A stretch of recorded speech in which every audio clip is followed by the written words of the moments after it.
Les plaisirs de vivre sont un élément absolument nécessaire au quotidien, contrairement à parfois ce qu'on peut s'imaginer. Prendre du plaisir au quotidien, ce n'est pas une chose qui se décide comme ça par une idée qui vient à l'esprit, c'est plutôt cette façon d'être ou de fonctionner est absolument nécessaire quelles que soient les circonstances. Je veux dire par là que on peut être dans une situation comme ça arrive et comme il y a plusieurs exemples de préoccupation sur un sujet ou un autre, et c'est pas en s'obsédant sur le sujet, sur la question, qu'on finit par trouver une solution ou qu'on finit à s'approcher d'une solution. En fait, euh, prenons l'exemple de quelqu'un qui a un problème majeur ou important à régler. On voit parfois les gens qui sont tendus sur un sujet, qui s'en occupent et préoccupent de manière consciente, inconsciente, et ça se voit. On les voit un peu pas dans leur assiette, un peu occupés, préoccupés.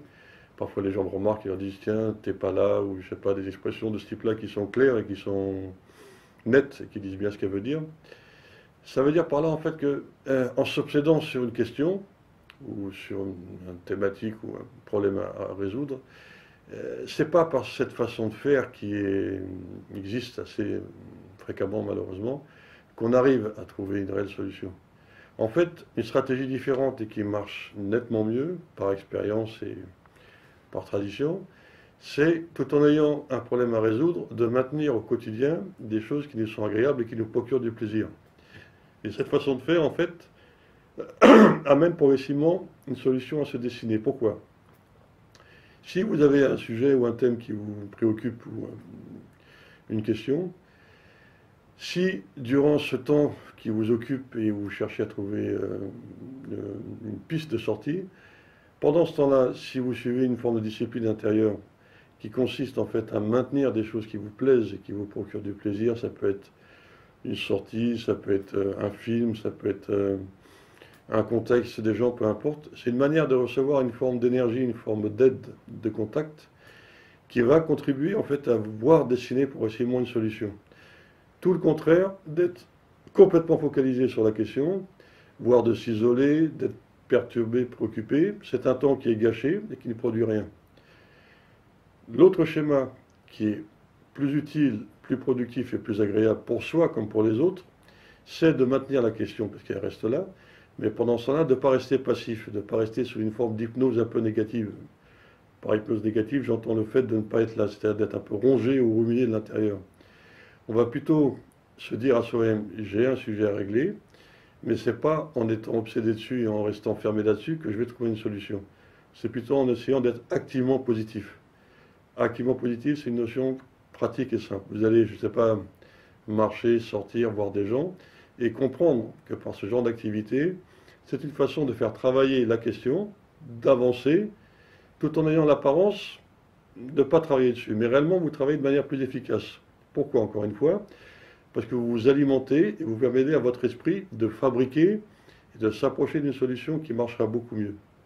Donc le schéma classique qui est encouragé malheureusement sous plein de formes de conditionnement et qui est mondial, ce schéma-là en fait qui consiste à s'obséder et à se focaliser ne fonctionne pas. Il est périmé, il n'a jamais marché en fait.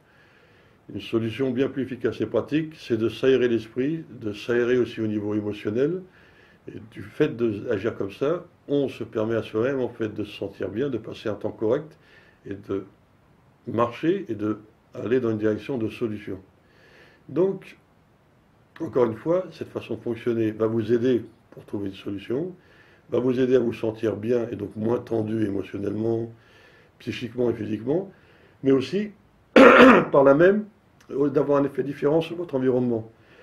Je veux dire par là que si pendant le temps de questionnement, le temps de recherche de solutions, vous êtes tendu, vous êtes anxieux ou alors une forme de nervosité, ça va se sentir et vous allez transmettre à votre environnement. Et l'être humain est fait de telle manière que quand il a des tensions internes, il ne peut pas les garder pour lui.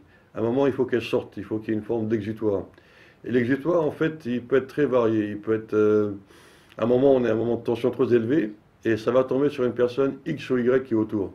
Ça a un côté injuste, puisque finalement, en fait, on est à un moment de tension extrême parce qu'on est préoccupé. Cette tension qui pourra apparaître à l'intérieur, il faut qu'elle sorte.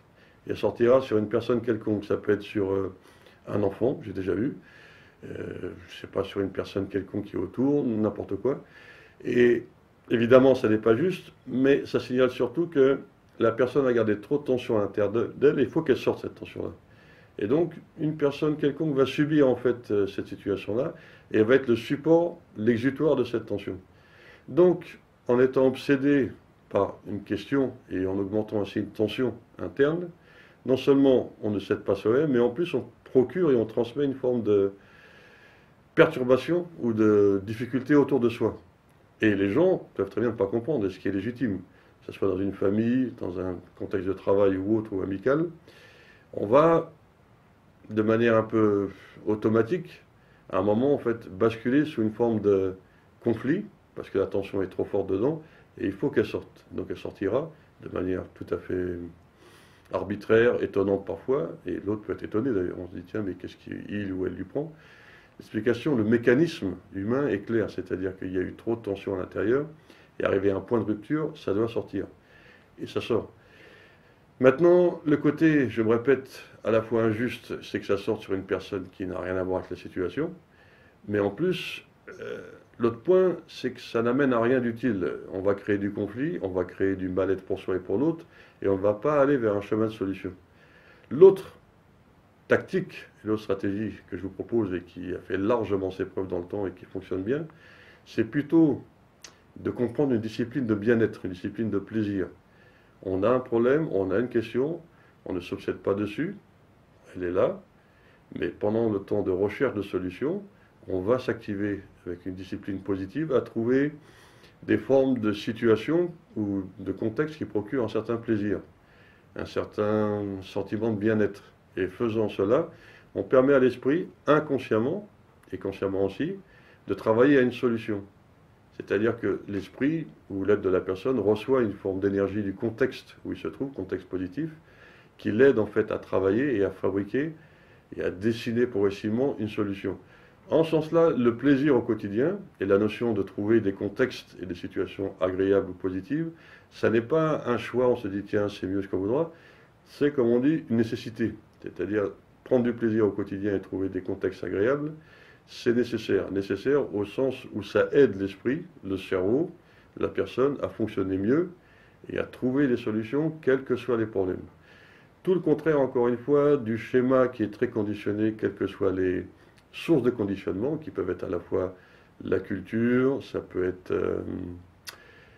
les médias, différents facteurs, les institutions, différents facteurs de conditionnement, qui n'amènent pas trop les gens à ça. On ne dit pas aux gens en général, de manière silencieuse ou de manière plus formelle, quand vous avez un problème, ne restez pas sur le problème, essayez plutôt, tout en ayant la question en vous, de trouver des sources en fait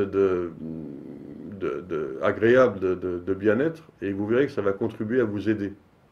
C'est le bon cheminement qui constitue bien une amorce et un début de solution à un problème. L'invitation est simple et elle est fonctionnelle. En travaillant comme ça et en travaillant et en cherchant en fait des sources de choses qui vous plaisent, mais qui vous plaisent dans un critère basique et personnel réel, c'est-à-dire que quand je parle de sources de plaisir, il ne s'agit pas évidemment de trouver ou de se dire tiens je dois trouver des choses qui me plaisent, mais je ne sais pas, par exemple, je vais me dire je vais aller au musée parce que ça me fera plaisir. La seule question qui importe et qui est tellement simple que parfois elle n'est pas vue clairement, est-ce que ça me fait vraiment plaisir ou est-ce que j'y vais parce que je pense que ça me fera plaisir? Non. La réponse est simple. Est-ce que ça me fait réellement plaisir? Si ce n'est pas le cinéma, ou alors le théâtre, ou ce qu'on voudra, ou le musée, c'est de trouver la bonne source. Et la bonne source, on la ressent à l'intérieur de soi, elle est très simple. Et il ne s'agit pas de s'en priver, ni de se dire que c'est une source qui est ridicule, qui n'est pas intelligente, qui n'est pas élevée, ce qu'on voudra. Non, ça c'est encore une fois des critères conditionnés. L'important, c'est qu'il y ait plaisir réel dans l'activité. Quand il y a plaisir réel, il y a réception de l'énergie qui contribue et qui aide réellement à fabriquer et à trouver une solution. Une solution, elle se trouve avec une forme d'énergie, avec une forme d'accumulation d'énergie. Et cette énergie, on l'accumule et on la reçoit par le fait d'être dans un contexte qui est agréable et qui procure justement une absorption et une réception d'énergie du fait de ce contexte qui est réellement positif et qui est réellement agréable. Donc, quand je vous parle et je vous indique en fait que la notion de plaisir au quotidien est une nécessité et non pas un luxe ou l'idée comme ça, plaisir de vivre. Non, c'est nécessaire pour se sentir bien, pour trouver des solutions correctes aux différents contextes qu'on peut trouver ou rencontrer dans sa vie au quotidien, mais aussi pour se comporter de manière plus juste et plus aidante par rapport à son environnement. Encore une fois, l'environnement qu'on peut avoir, que ce soit travail, famille, relations ou autre, en réalité, n'a pas à subir le fait qu'on est dans des tensions internes élevées. Le schéma des tensions, je le redis, fait qu'arriver à un point de rupture, il faut que ça sorte. Et le cerveau, inconsciemment, une forme d'antenne un petit peu qui est présente et qui est un peu inconsciente, arrivé à un point de rupture, détecte et cherche en fait un exutoire, une source, en disant tiens, là c'est possible de faire passer ma tension. Et le récepteur de la tension n'a rien à voir avec, et ça peut être, encore une fois, un enfant, ça peut être une personne âgée, ça peut être peu importe le récepteur, mais là encore il y a un côté injuste, non pas au sens moral, je ne parle pas de moralité, mais injuste au sens où la personne n'a pas de lien direct avec le contexte ou la situation. C'est juste un support et un exutoire de cette tension. Donc dans ce cheminement, non seulement on ne fabrique pas de solution, mais en plus on va créer une souffrance chez autrui et chez soi. Donc l'intérêt est plus que zéro. Dans l'autre cheminement, qui consiste en fait à trouver et à comprendre qu'une discipline de plaisir et de joie, disons, est absolument nécessaire, dans ces cas-là, non seulement on fabrique et on contribue à trouver une solution réelle qui se décidera progressivement, parce que dans ces cas-là, le cerveau est beaucoup plus actif et beaucoup plus aidant, et fabrique et travaille de manière apparemment passive, mais réellement active, à une solution. Mais en même temps, parce qu'on n'est pas obsédé, parce qu'on n'est pas focalisé par ce problème ou cette question-là, on va transmettre autour de soi une forme, disons, de bien-être ou d'état d'être correct. C'est-à-dire que on ne va pas peser sur son environnement ou sur les gens autour de soi parce qu'on est obsédé par un problème. Du coup, on peut aussi recevoir des autres personnes une forme d'aide qui est possible parce qu'on se présente d'une telle façon, qui est beaucoup plus attractive pour l'environnement et qui fera que les gens, malgré eux ou avec eux, vont aussi contribuer à aider à une solution. Contrairement à l'autre schéma où on se présente de manière obsédée et tendue de l'intérieur, où là il y aura un effet, disons, de distance ou de crainte ou de tension chez autrui, qui fera qu'il y aura une sensation un petit peu, cette personne-là, où il ou elle en fait n'est pas dans son assiette, il y a une forme d'état de tension extrême interne, et donc la relation ne sera pas fluide. Donc dans ce chemin-là, ou ce cheminement-là, personne n'est gagnant. Donc l'invitation à une forme de joie disciplinée et à une forme de plaisir au quotidien, ça n'est pas une invitation un peu subjective ou un peu une idée comme ça de New Age, des choses de ce type-là, un peu de bien-être, un peu farfelu ou autre. C'est une nécessité quotidienne pour bien vivre, surmonter et trouver des solutions au contexte qu'on trouve, en sachant que c'est l'approche la plus utile et la plus fonctionnelle. Contrairement, encore une fois, au conditionnement général qu'on peut trouver, qui parfois encourage même l'obsession émotionnelle ou l'obsession psychique, avec une forme de compassion un peu stupide, qui consiste à, quand on voit quelqu'un qui est obsédé de l'intérieur ou qui rumine, dire la pauvre personne, ah là là, elle réfléchit à son problème ou ce qu'on voudra. Ça n'est pas de la compassion utile.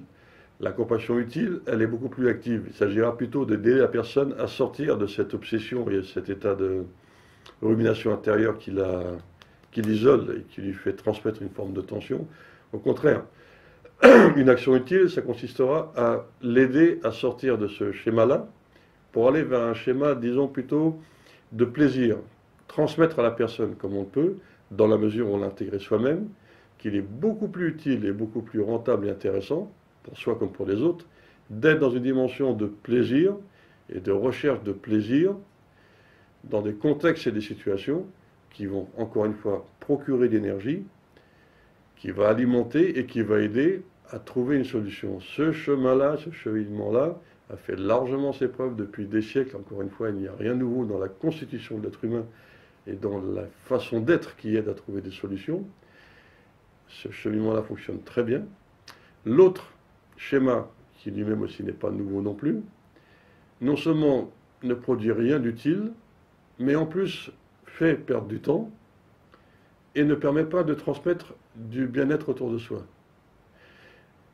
Donc, pour conclure, la notion de discipline de joie, ou de comprendre qu'il s'agit de maintenir une forme de joie intérieure à travers des situations de plaisir et des situations agréables, c'est une façon de s'aider au mieux et de trouver encore une fois des solutions aux différents contextes qu'on peut avoir, en ayant bien saisi, vous verrez vous-même, en intégrant progressivement cette façon de fonctionner et cette façon de voir, que la notion de drame, la notion de dramatisation qui aussi est très conditionnée et est très poussée, n'amène à rien de fonctionnel, n'aide pas le cerveau à fonctionner de manière optimale, et n'aide pas non plus la personne à s'aider au mieux elle-même et à procurer et à transmettre un certain bien-être autour d'elle, tout en sachant que les gens autour de soi, que ce soit en relation, famille ou autre, ont un certain droit par rapport à nous-mêmes. C'est-à-dire que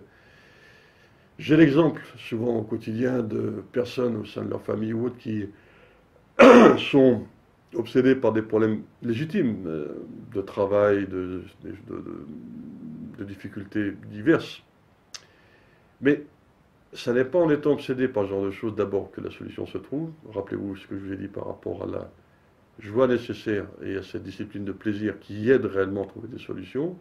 Mais en plus, le droit qu'ont les autres autour de nous-mêmes, c'est de ne pas recevoir et de ne pas être des exutoires de tension. Non seulement ça ne produit rien de bon, mais ça ne va pas aider à créer un contexte où les autres autour de soi vont pouvoir être des sources et des supports d'aide du fait qu'on se présente d'une façon qui est tendue, qui est dans un état un peu d'obsession émotionnelle et psychique.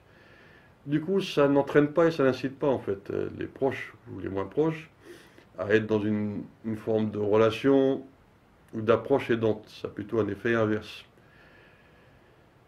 Cette discipline de joie et cette discipline de trouver du plaisir au quotidien est simple, mais ô combien fonctionnelle et ô combien aidante, et vous rappelle clairement, et vous le verrez dans la pratique au quotidien, combien elle est plus rentable et plus aidante que le cheminement classique de la dramatisation, de l'obsession, de la culture de la souffrance qui ne fonctionne pas, qui n'aide pas et qui n'aide pas à trouver des solutions réelles.